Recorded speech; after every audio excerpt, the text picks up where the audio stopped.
I think it gets down to a place where it all becomes personalized medicine. And it's sort of industry's job to give technology to physicians to offer personalized care to each of their patients, which is great for the patient and frankly, probably more lucrative for the physician as well. And so for us, we're always bridging the gap between sort of a homogeneous breast implant or an HA filler or something like that. Those are great businesses, but imagine if you could in real time make a personalized therapy for each of your patients. The company wins, the physician wins, and most definitely the patient wins.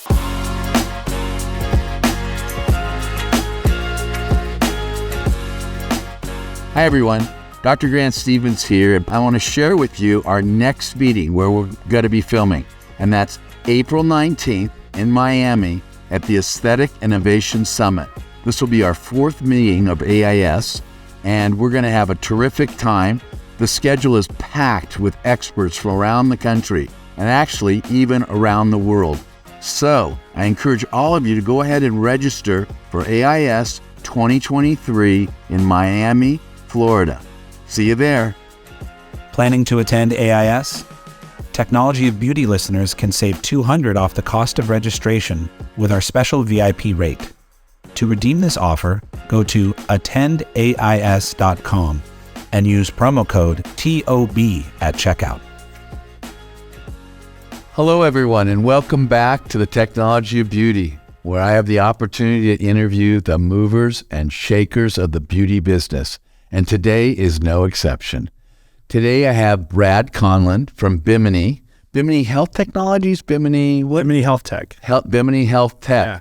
Who's flown in from Chicago to tell us about Bimini and a little bit about himself. So welcome to the South Bay, welcome to Manhattan Beach and the Technology of Beauty, Brad. Dr. Stevens, thank you for having me.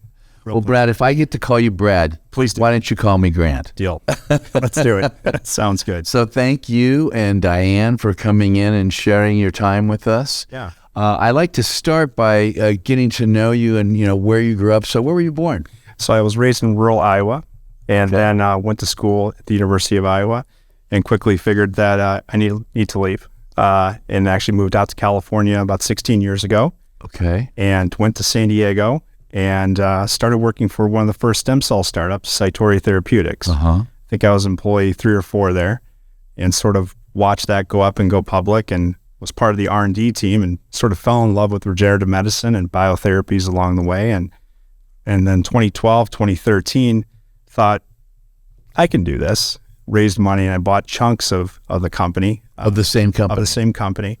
And it was sort of the genesis for all of Bimini and everything we're doing, was those first pieces of Cytori that we acquired. Okay, so hold on. I want to go back to university. Yeah. What was your major? I was a bioengineer. Bioengineer. Yeah. You graduated with a degree, a bachelor's degree? Bachelor's degree in bioengineering. I went to USC, got a master's degree in bioengineering. So you lived here in Southern California? Commuted back and forth, LA to San Diego.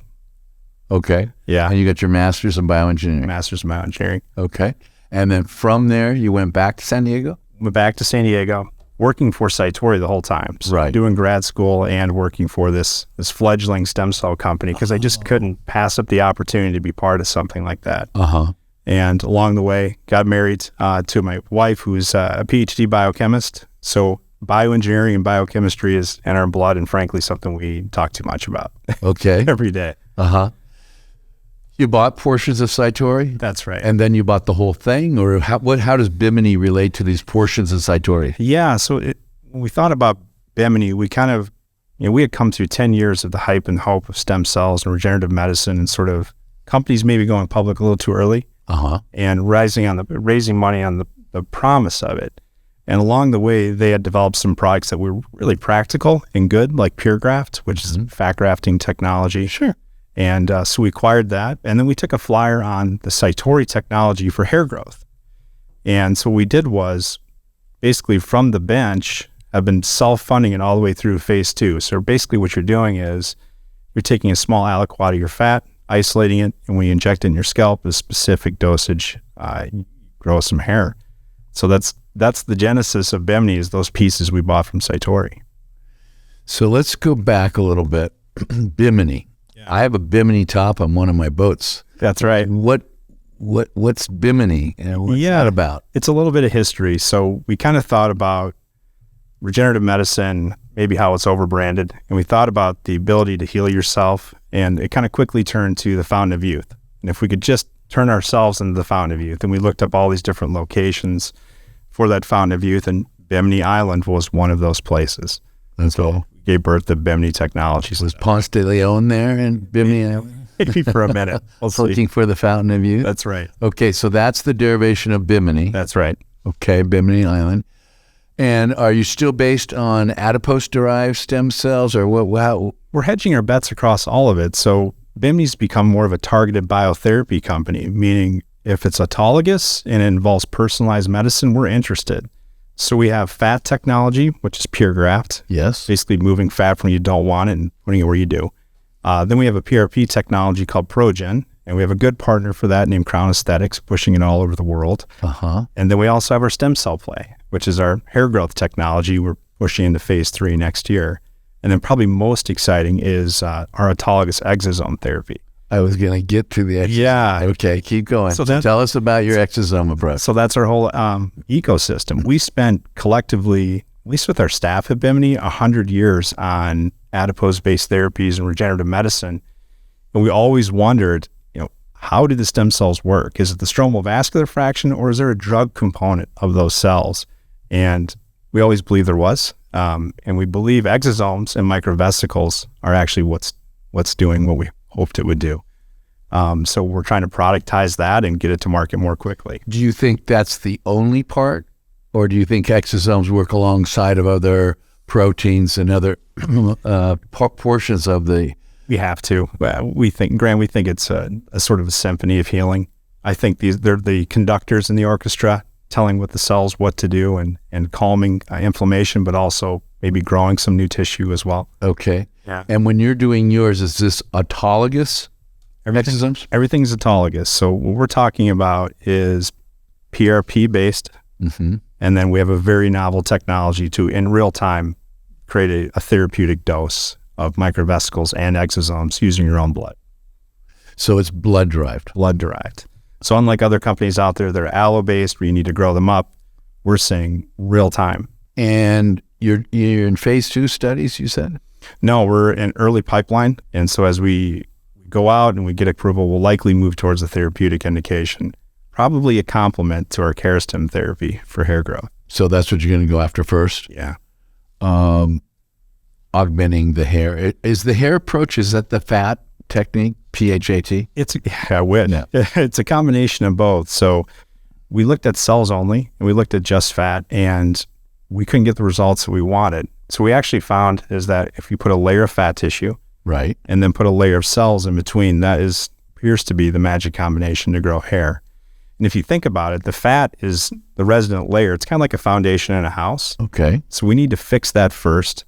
And then what we actually do then is take the stem cells, or SVF, and actually inject the cells through the fat up to the scalp. And what we're doing is just creating new blood supply or food for the hair to basically pop back through. So the combination of the two things are really where the magic happens. Can you take bald people and grow hair, or is it just thinning hair to get thicker? Thinning hair to get thicker. We also see early hair loss as our market. We see in the early data, the phase 2 data that was published, we're seeing approximately 30 new hairs per square centimeter. And that's an okay punchline, but the real value was your existing hair gets wider, which when it comes to hair growth... The follicles? The follicles themselves. So the diameter, when you say wider, you're talking the follicle gets wider? The follicle of the mature hairs get wider. Okay. Which is interesting because people think about new growth, but really the best value is making your existing hair wider because that's more coverage. Sure. Yeah. So it's a combination of those two things. Interesting. Yeah. And how long you've been doing this portion of the exosomes? Just about, at this point, around 24 months. What other uses do you anticipate for your exosomes? I think it's similar to the way we thought about SVF, at least adipose-based SVF, in that it's basically preventing... Can you explain to the listeners what SVF? Yeah, sorry. That's okay. Went from zero to science right there. That's all right. Yeah, the SVF is the stromal vascular fraction. So it's kind of what's left over after you blow up the fat cells and remove the lipid. Those are the resonant components, the vesicles left over, the cells, all those things that we think are the goodies that causes all the anti-inflammation, all the new cell growth, and maybe some reduced cell death. So if you think about where those three things are useful, it's basically anywhere you have ischemia or have inflammation.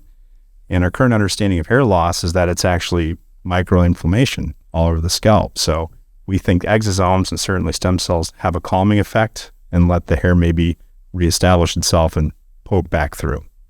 What about topical application of exosomes, or say rejuvenation of the skin? Or yeah, I look at rejuvenation of the skin as a bioengineer as sort of anything you can do to revascularize the layers, grow new blood vessels, which means new blood means new food, which is allowing the skin to rejuvenate. So anything that does that, from inducing an injury to making new blood cells to just improving the overall appearance, I think is going to rejuvenate. So that's a lot of our business. We have fat grafting, we have PRP, and then we have hopefully a blockbuster stem cell or SPF technology and Keristem. And then the thing we're really excited about is the exosome technology.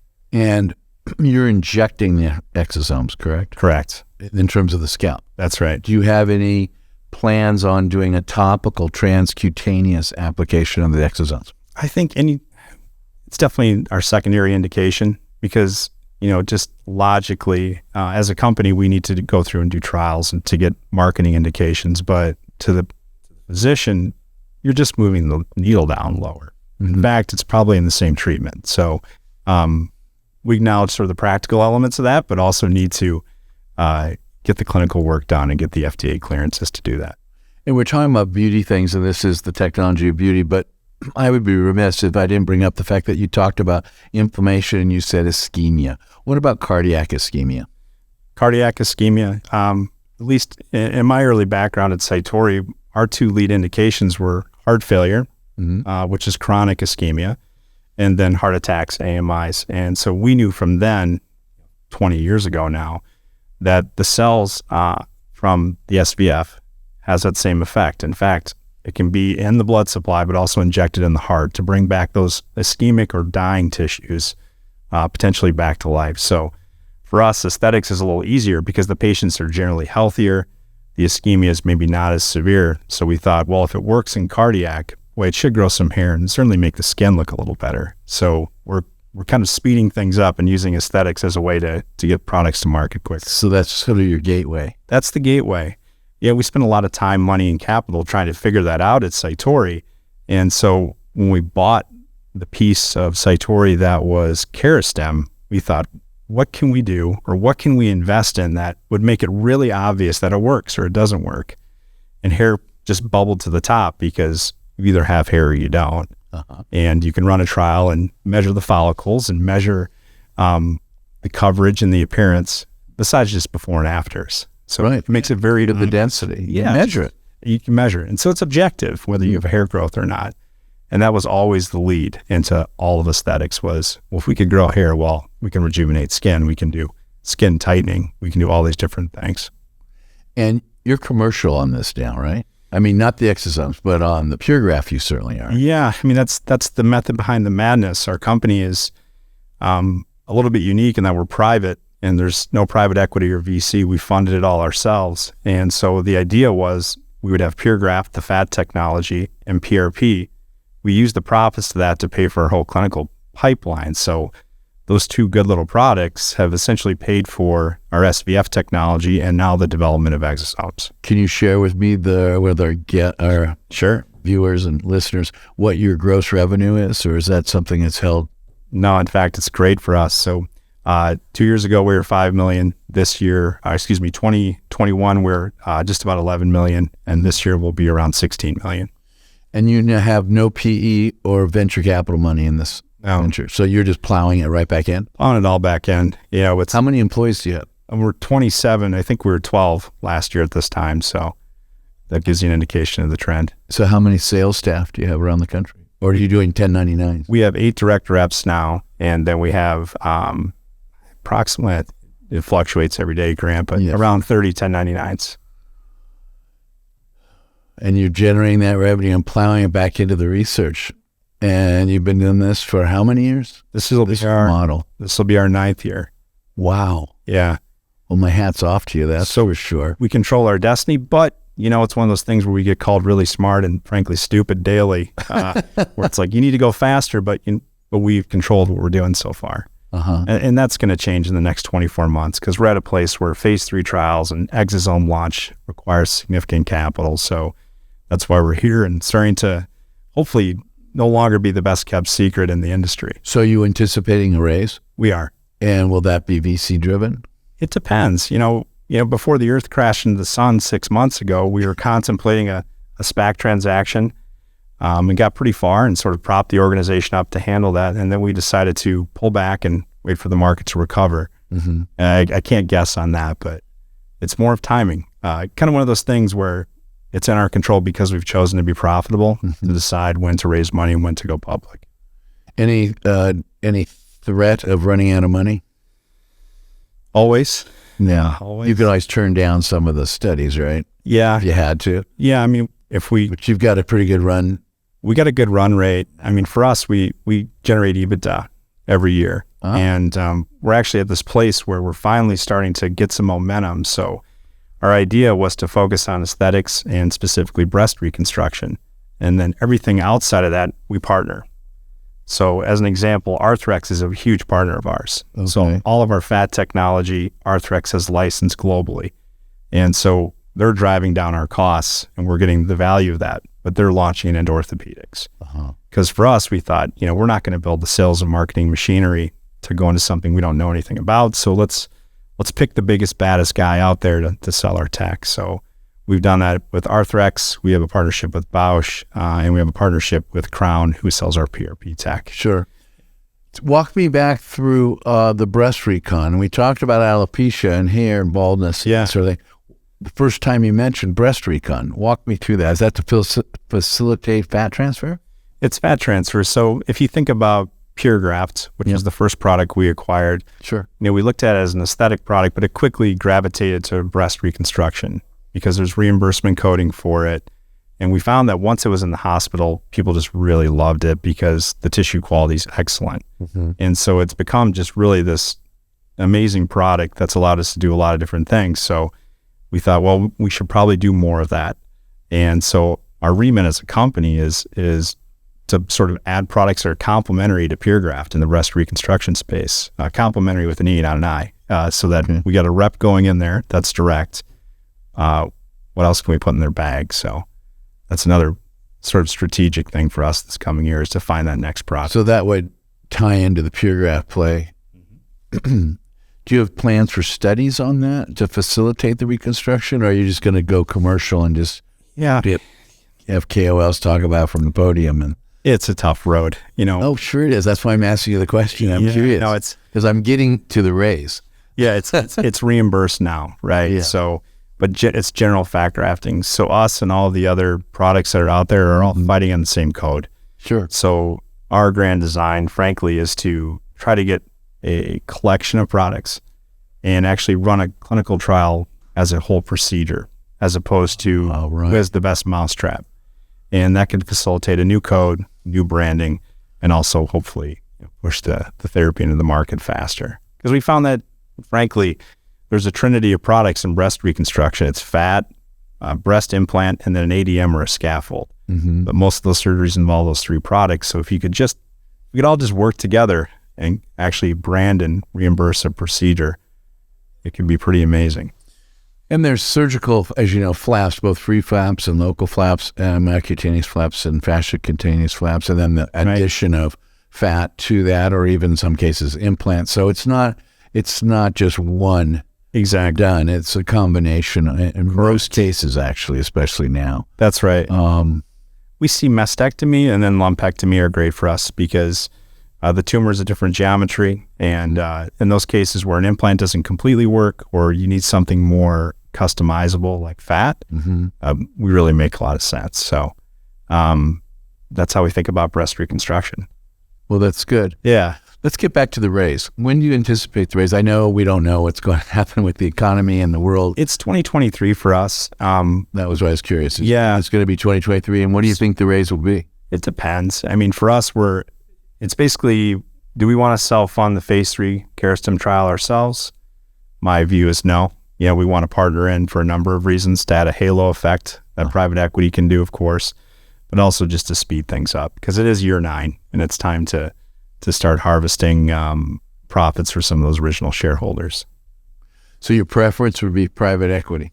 Private equity, in the event that, the public market's not available, or frankly, that's not smart to do so.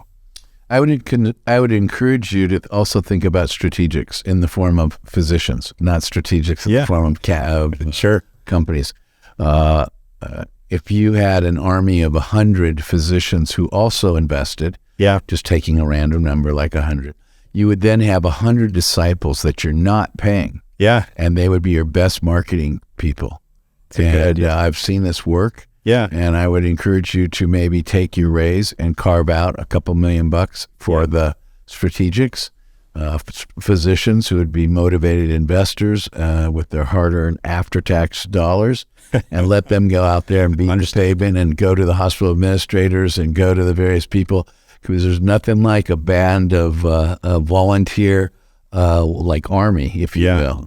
They work very hard to build their little company and so forth. So it's food for thought. I don't know if you ever thought about it, but we've thought about it. It's really kind of, we're sort of it's like a 9-year maturation process for us. Finally are at a point in that we feel like we have enough products and a good enough story, and then all of a sudden it hit. Like, wow, we have a lot of products and a huge story. Now we need to scale quickly. So, and it's a hot topic right now. It's a great idea. Yeah.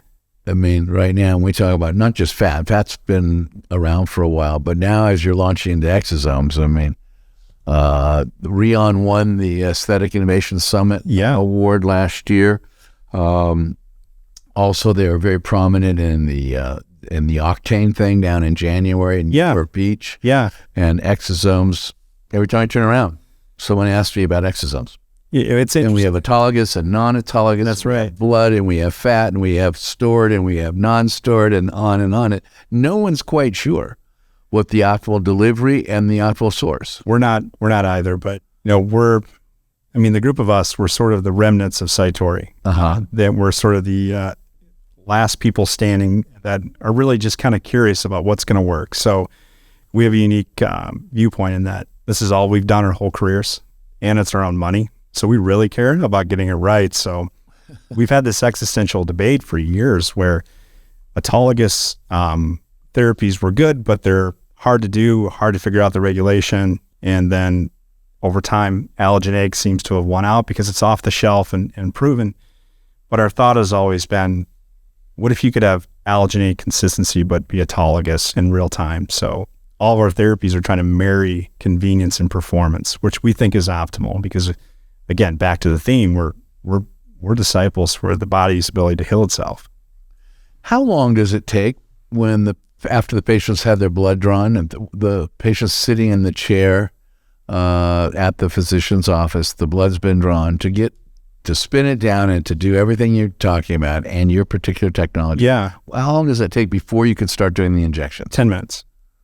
Nice. Yeah. I would have thought much longer. Yeah. No, it's speed. The technology is interesting, and glad to share with you. It uses beads to dehydrate quickly and pulls off the things you want and don't want. So it's very, very fast. Kind of back to that engineering theorem of convenience and performance. That's fantastic. Yeah. I would have never guessed that. Well, we look at technologies very differently. We develop them. We license technologies that sort of fill a hole for us too. So we don't only just develop, we buy companies that sort of fit our vision. Okay. And we found this core patent around concentration of exosomes. And we looked at the claim language and we're like, that's it. They just don't know how to productize it. And that's what we've been doing the last 2 years. So you bought that? We bought that core patent. And when did you buy that? About 24 months ago. Okay. Yeah. Interesting. Yeah. So we've been thinking about it a long time and trying to get it to a place where not only get it approved, but frankly, people would buy it. A lot of these companies, you spend so much money getting things approved that you run out of gas at the finish line and have to sell to a strategic because you're out of money. So we didn't want to be in that position with this technology. No one wants to be. Yeah. Yeah. If you can see the car wreck, why not try to get out of the way? Absolutely. So what other technologies within your company, within Bimini, are you looking at? What haven't you told me about for Bimini itself? I think we have these core technologies, which is fat processing, blood processing, stem cell processing, and now exosomes. And what's interesting for us is kind of coming back to your point, what are the indications that they would be optimal for? Not just on the processing side, but the removal of the tissue or cells, the processing of them, and then the injection technology and how to do it. And what are you improving? Yeah, it's all those, and then what's the end point? Yeah, I mean, the holy grail is not just stem cells and how you inject, but it's dosing. Right. Dosing is everything. And so in our hair trial, as an example, we found that when we injected 40 million cells per square centimeter, people lost hair. When we injected 20 million cells, they grew a lot of hair. When we injected just fat, they didn't really grow any hair. So we actually found a sweet spot. So the old adage of more is better was not true, which was a relief to us because there's a dose, which means it's protectable, which means, you can amplify it. Mm-hmm. I mean, it's not like you wake up in the morning and you have a headache and you take 15 Tylenol. Thank goodness. Like cells. How's your liver? Yeah, cells work the same way. And so that was a bit of a relief because frankly, if it came down to more is better, we would have stopped investing. Well, I'm curious, as you know, with more cells, there's a potential for more interstitial pressure. I'm wondering, does that cause ischemia in terms of Starling's effect and so forth? If you put the pressure on those vessels, there's less delivery of the blood and less oxygen. Is it not actually the dose, but is it the space occupying effect in cramming in more of this distensible fluid? We see it, or is it true dose? It depends.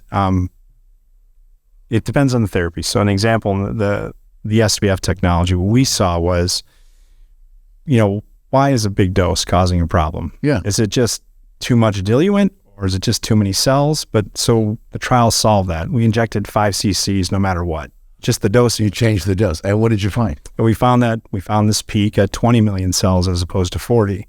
Now, the next layer. Even when you control for volume. Even when you control for volume. And that's curious. Yeah, and then the next step, we thought, well, that's not good enough. What is it? And what we believe is, and this is conjecture, is that we're putting in all these regenerative cells as well, but there's also macrophages in there. So you may just reach a limit that the body actually has an immune reaction at some point too. So it may be solved with purifying it further, but for at least the time being, that looks like our dose, the gross hair. Yeah. Are you playing it all in the ortho space, or you just banded that entirely? No, we sort of follow HA around the world, meaning that if HA works in a space, fat with sort of SPF concentrated is a great place to go. So we did some early work in France with degenerative discs, and then it went quickly into osteoarthritis after that. And so we did a phase 1 and a phase 2, injecting 4 to 5 cc's of microfat in the knee. The results were great. It was Jeremy Magellan.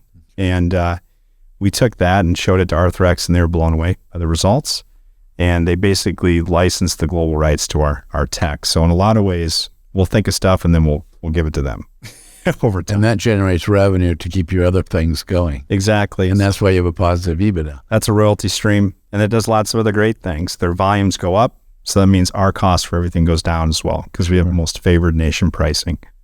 I love it. Yeah, so we're trying to, at some level we're on the backs of giants, but with breast reconstruction and aesthetics, we're trying to own that and go direct and spend the money and the dollars doing it the right way.